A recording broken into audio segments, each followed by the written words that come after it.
예수님의 제자가 모두 몇 명인가 하면 몇 명?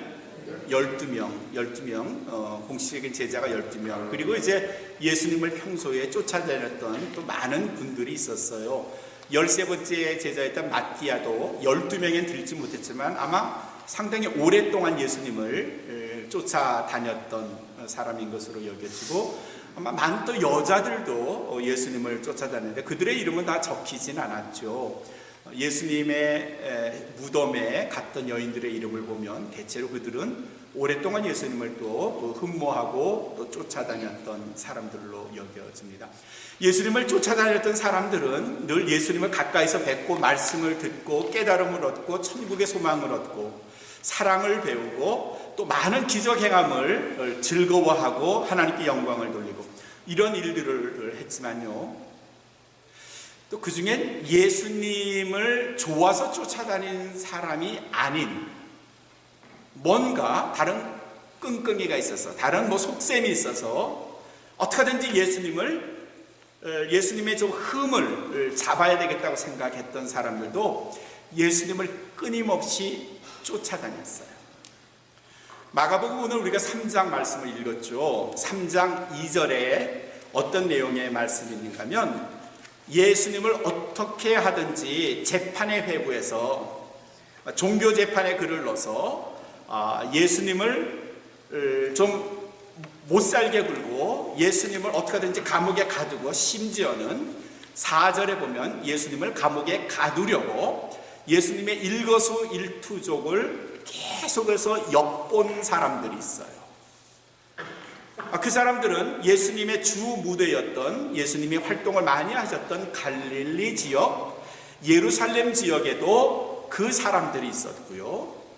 또 11절 말씀에 보면은 이 사람들은 저기 예루살렘에서부터 파송을 받은 서기관이라고 되어 있는 걸로 봐서는 이 사람들이 어떻게 하든지 예수님을 감시해서 예수님의 트집을 잡아서 그를 종교 재판에 집어넣고, 3장 6절에는 예수님을 죽이려고 의논을 했다 하는 말씀이 나와요. 예수님을 죽이려고 의논을 했다. 오늘 읽은 말씀이 마가복음 3장이죠.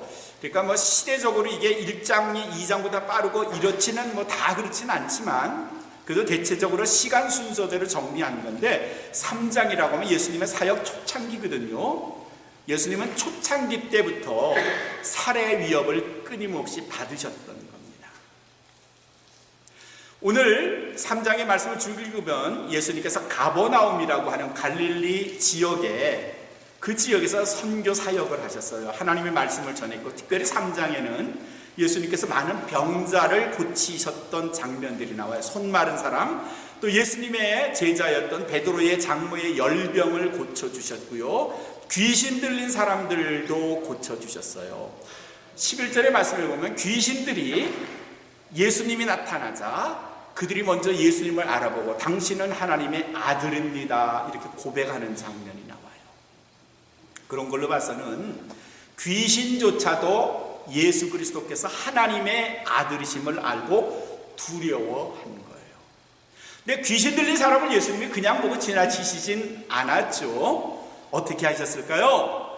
귀신아, 당장 그 여인에게서 나와라! 이렇게 명령을 하셨어요. 그랬더니 귀신이 아이고 죽겠네 하면서 그냥 도망을 쳤죠. 귀신 들린 사람이 낫는 일들이 그 갈릴리 지방, 가버나움 지방에서 여러 번 있었던 것 같아요. 예수님을 쫓아내던 제자들과 흠모했던 많은 사람들은 하나님이 하셨다, 정말 우리 예수님은 권능의 주시다, 정말 메시아시구나, 그리스도시구나 이러면서 찬사를 보냈고 하나님께 영광을 돌렸는데, 제가 처음에 말씀드린 대로 다 그런 건 아니에요. 그 중에 고약한 사람들, 예루살렘에서 내려온 서기관들, 유대인들, 이런 사람들은 어떻게 하든지 예수님에게 트집을 잡아서 예수님을 올무매려고 했던 사람들이 있었어요. 그들이 뭐라고 했는가 하면 3장 22절에는 저가 누군가 하면 예수님이 했던 귀신을 쫓아냈던 일은 저거는 바알세불의 힘을 빌어서 한 거다. 바알세불이 뭔가 하면 귀신의 왕이에요. 그러니까 귀신의 왕의 힘을 빌어서 귀신을 내쫓았다 하는 그런 이야기를 지금 예수님을 얽어매려고 했던 유대인들이, 서기관들이 한 거예요. 이런 말씀을 들으시고 그리고 그에 대해서 예수님께서 반응하신 것이 오늘 우리가 읽었던 28절, 29절, 30절의 말씀이에요. 28절과 29절의 말씀을 보면 예수님은 이 땅에 두 가지 종류의 죄가 있다 이렇게 우리에게 가르쳐 주세요. 첫 번째 죄는 뭔가 하면 용서받을 수 있는 죄예요. 사함을 얻을 수 있는 죄. 사람의 모든 죄와 무릇 회방하는 회방은, 여기서 회방이라는 말은 뭔가 하면 남을 비방하거나 모독하는 걸 회방이라고 번역했는데 그 뒤에 번역된 우리 한글 현대어 한글 성경 이런 데서는 그것을 비방 혹은 모독 이렇게 고쳤었어요. 그러니까 다른 사람을 모독하고 비방하는 거 우리 그거 잘하잖아요. 그거 하면서 쾌가 멋져. 저 사람 말이야 뭐 이렇게 하면서 우리 기분 좋아하잖아요. 그런 것들, 사람의 모든 죄와 다른 사람을 비방하고 모독하는 이런 모든 죄악은 사함을 얻을 수 있대요. 다른 말로 용서를 받을 수 있대요. 그거는 그리스도의 이름으로 사함을 얻을 수 있어요. 그리스도께서 이 땅에 오신 이유가 우리의 죄를 없이 하시기 위해서, 우리의 죄를 용서해 주시기 위해서 이 땅에 오셨어요. 우리가 너무나 잘 아는 요한복음 3장 16절, 하나님이 세상을 이처럼 사랑하사 독생자를 주셨으니 저는 이를 믿는 자마다 멸망치 않고의 조건이 뭔가 하면 우리의 죄 사함이에요. 그렇죠? 우리는 그리스도의 이름으로 죄 용서 받기를 원하기만 하면 죄 용서가 돼야 안 돼요? 돼요. 그래서 사람의 모든 죄와 다른 사람을 비방하는 모든 비방, 그것까지도 사함을 얻을 수 있대요. 걱정하지 마세요. 우리가 죄를 지을 수 있어요. 그렇다고 일부러 죄를 지어서는 안 돼요. 가능한 죄를 짓지 않도록 노력해야 돼요. 그리고 어떻게 하든지 죄에서 멀어지려고 노력해야 돼요. 또한 죄의 유혹에서부터도 끊임없이 자신을 방어해야 돼요. 죄를 짓지 않아야 돼요. 그러나 우리가 갑자기 죄를 정해요. 내 그냥 막 성질, 성격, 내 습성, 평소의 습관 이런 게 먼저 나오다 보면 죄에 대해서 통제가 불가능할 때 있어요. 그렇죠? 그럴 땐 죄를 범해요. 그럴 때는 우리가 즉각 죄를 사함을 받아야 되는데 누구의 이름으로 받는다? 예수 그리스도의 이름으로 받아요. 찬송가 184장, 나의 죄를 씻기는 예수의 피밖에 없네. 나의 죄를 정하는 예수의 죄 피밖에 없네. 예수의 흘린 피. 그래서 쭉 나오잖아요. 이 찬송가 4절까지 보면 예수의 피밖에 없다는 말이 15번 나와요. 15번. 이 찬송가는 19세기 말경쯤에 뉴저지에서 목회를 하셨던 로버트 라우리라는 목사님이 직접 시를 쓰시고 작사하고 작곡한 찬송가예요. 이 로버트 라우리 목사님이 브루클린, 뉴욕의 브루클린이라는 지역인데 거기서 침례교에서 목회를 하셨어요. 당시에는요 남북 전쟁이 막 끝났고요. 그래서 전쟁으로 부상을 입고 그냥 엄청나게 힘든 사람들이 많았을 뿐만 아니라 당시 뉴욕에서도 전염병으로 많은 사람이 죽었고 고통을 당하던 그 시기였어요. 그러니까 로버트 라우리 목사님의 매일 하는 일은 병원을 찾아다니면서 피고름 나고 아프다고 죽겠다고 하는 사람들, 그 환자들을 방문하고 그들을 위해서 기도해 주는 게 그분의 사역이었어요. 오늘은 병원에서 정말 환자들의 피고름을 같이 짜기도 하고 그들을 만져주고 기도해주고 너무 힘들어서 잠깐 잠이 들었는데 그 잠 중에 그리스도께서 빨갛게 물든 손을 펴보면서 이것은 너를 위하는 나의 피다. 잠을 깼고요. 그리고 일어나서 그때에 받은 것, 그래, 그리스도의 피밖에는 나를, 내 죄를 씻기는 다른 어떤 것도 없구나 하는 걸 감사하면서 쓴 시가 우리가 부르는 나의 죄를 씻기는 예수의 피밖에 없네. 우리의 죄를 씻기는 건 오직 그리스도의 피밖에는 없습니다. 그러니 우리는 어떤 죄를 지었더라도 용서를 받을 수 있어요. 사함을 얻을 수 있어요. 그런데 29절에 그 다음에 내용의 말씀을 보니까 다른 말씀이세요. 누구든지 성령을 회방하는 자는, 회방이 아까 우리 28절에서도 있었지만 모독, 비방하는 거예요. 성령을 회방하는 자는 사하심을 언제까지 못 얻는다? 영원히 얻지 못하고 영원한 죄에 처하느니라. 영원한 죄에 처한다 그 말은요, 그 죄는 영원히 남는다 그런 뜻이에요. 그 죄는 영원히 남는다. 영원히 남는 죄가 뭐예요? 사함을 얻지 못하는 죄가 뭐예요? 성령을 회방하는 자. 성령을 회방한다는 말은 다른 말로 성령을 모독하고 성령을 거스리고 성령을 비방하는 죄, 이건 사함을 얻지 못한대요.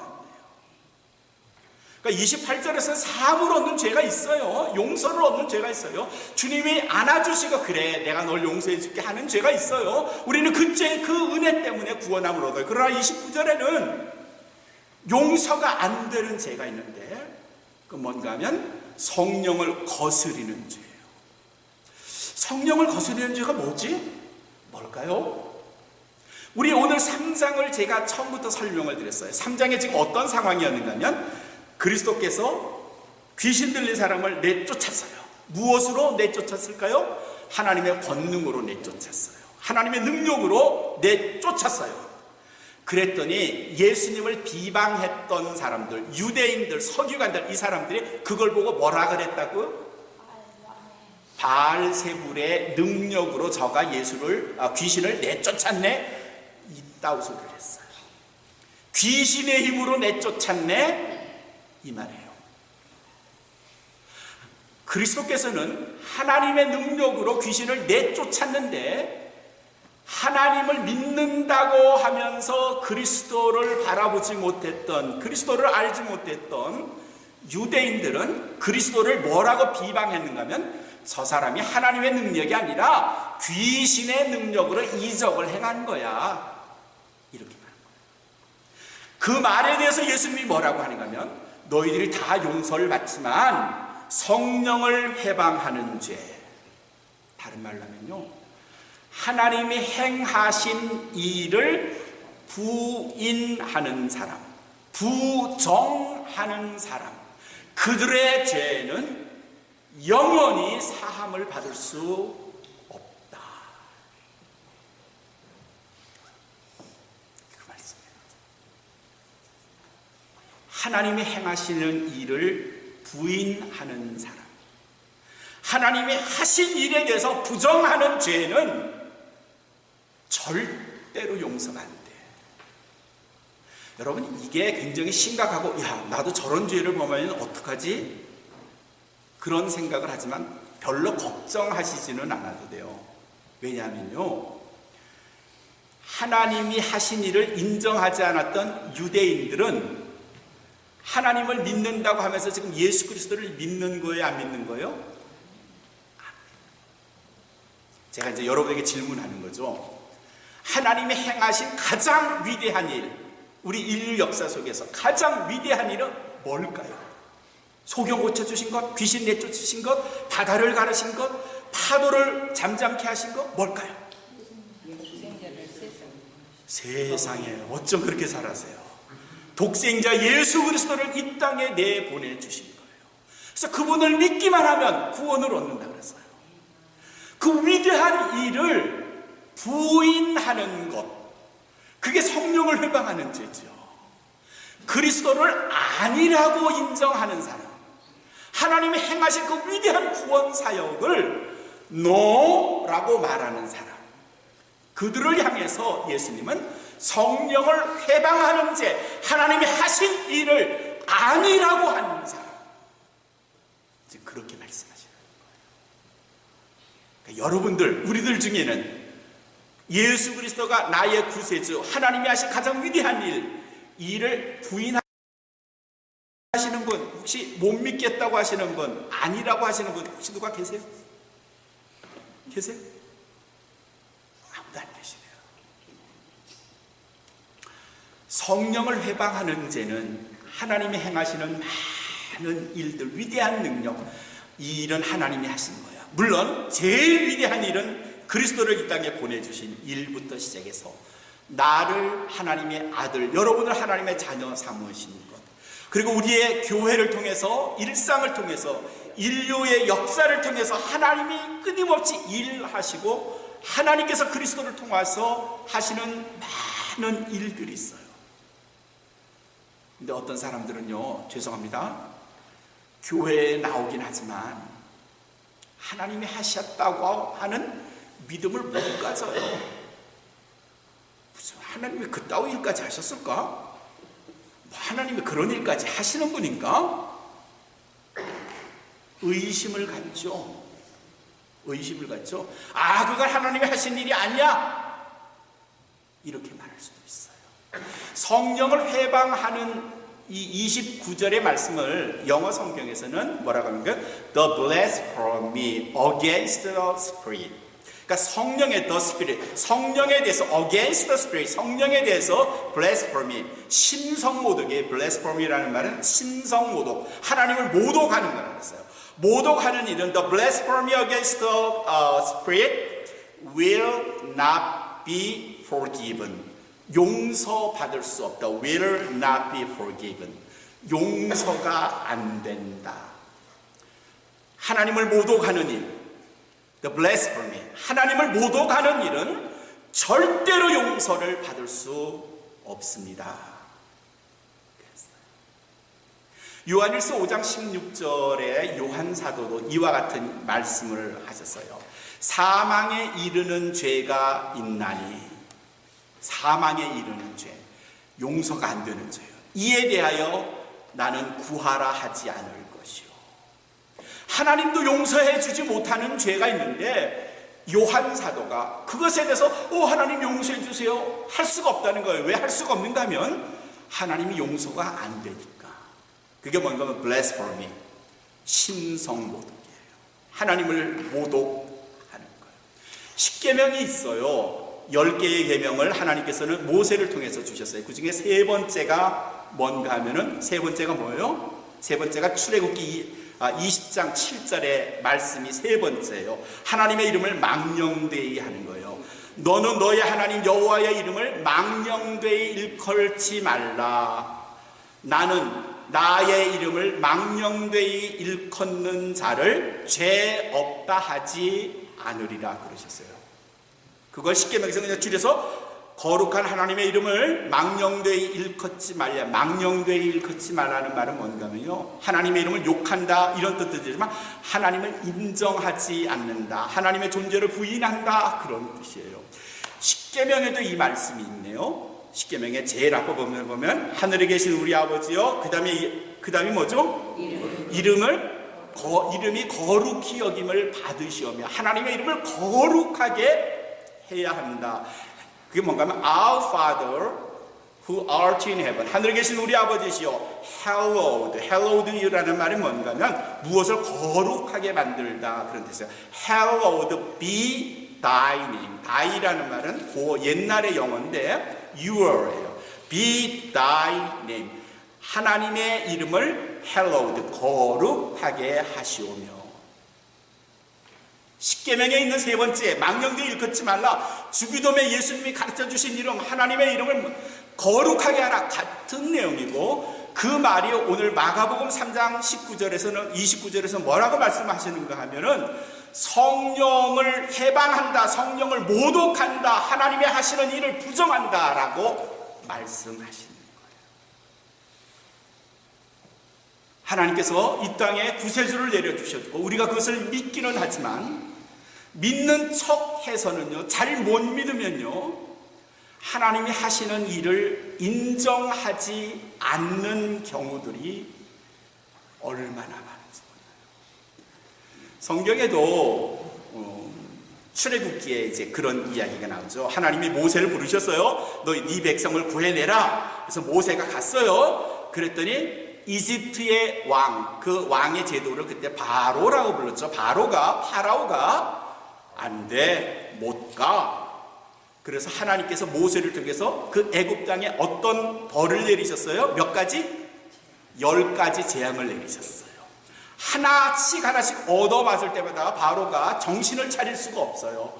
아유, 좀 제발 이 재앙 좀 멈춰다오. 네 백성을 풀어줄게. 그렇게 말을 해놓고 재앙이 멈추면 다시 말을 바꿨어요. 안 돼, 못 가. 처음부터 그 바로가 하나님이 하신 일이라는 것을, 전능자가 하시는 일, 창조주가 하시는 일이라는 것을 알았으면 내보내줬을 텐데, 하나님이 하시는 일을 부인한 거죠.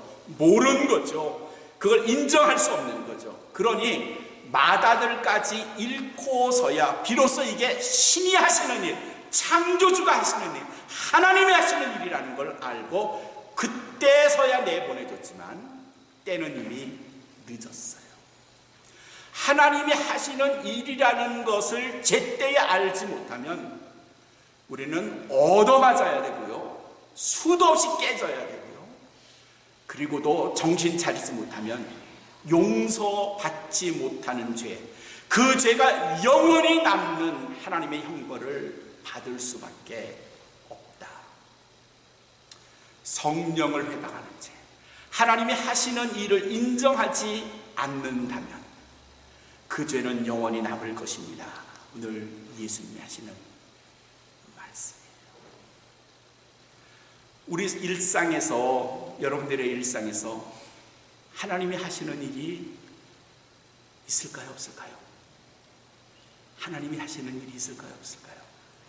여러분 가정을 위해서, 자녀들을 위해서, 나를 위해서 하나님이 하시는 일이 있을까요, 없을까요?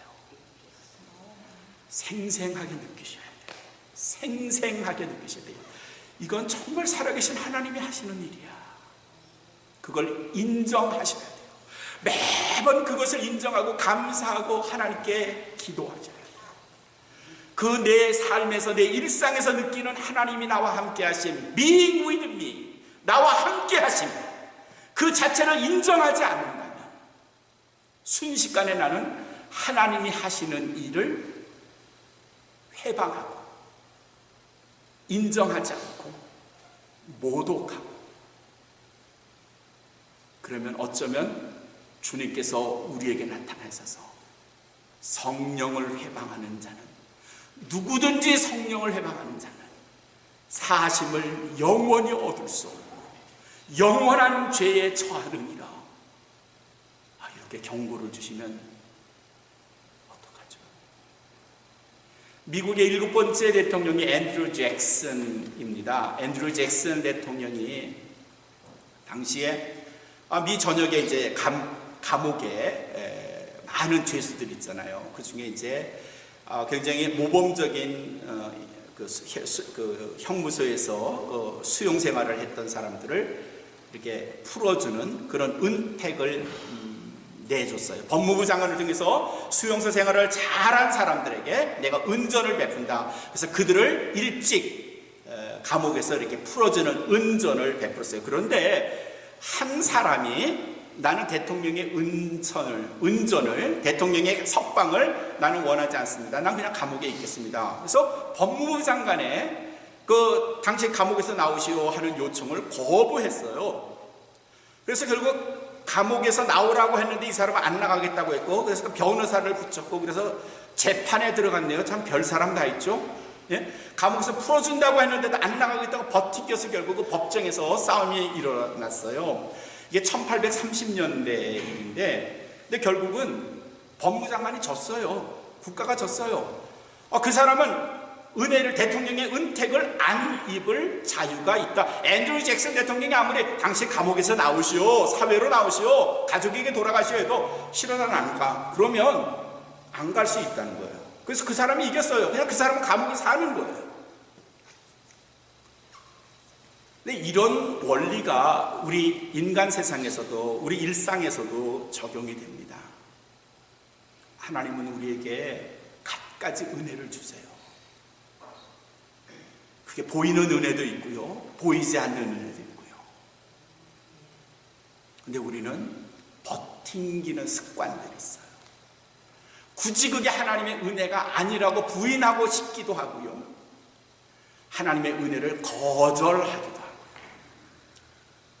본인은 거절하지 않는다고 하지만 믿음으로 받지 못하면요, 그 은혜가 왔다 벽에 반사되는 것처럼 되돌아갑니다.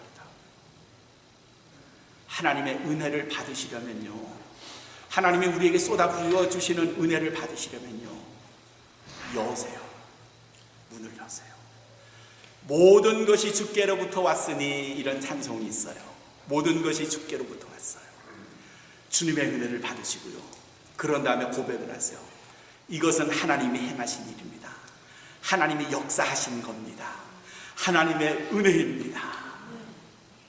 하나님의 은혜를 은혜로 받지 못하면 하나님이 하시는 일을 인정하지 않는 거고요, 자칫 그건 하나님의 존재를 부인하는 일까지 발전될까 두렵기에, 사랑하는 성도 여러분, 내 일상에서 되어지는 모든 만사가 하나님이 하시는 일, God works now, 하나님이 지금도 일하신다, 이 믿음 가지고 오늘도 나와 함께 하시는 하나님의 은혜를 여러분 모두의 것을, 우리 모두의 것을 기억하시는 우리 모든 성도가 되시기를 주님의 이름으로 축원합니다.